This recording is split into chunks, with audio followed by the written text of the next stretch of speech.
Okay, guys, I'm going to be showing you how to fix in phpMyAdmin um, when you go to export any kind of table or database and you click export and then you go to the format, you have no option for SQL. And I'm like, what is going on here? Where is this SQL export? So it's actually just a simple configuration change that we need to make in the export settings file.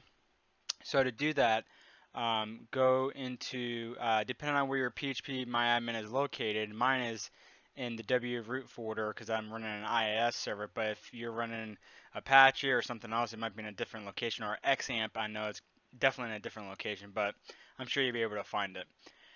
So go into phpMyAdmin in the core files, go to library, classes, display, then export.php and open that file up.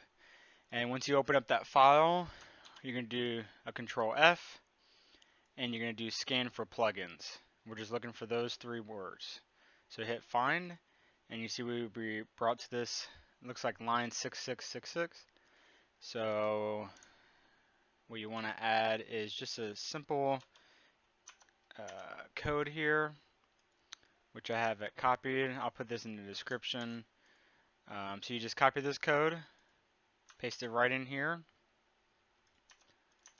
and that's everything. So we hit save.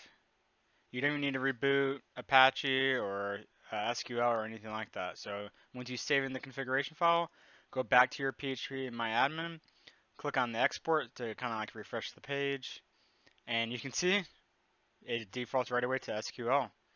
So now we can go ahead and hit go, and bam, we have our exported file now.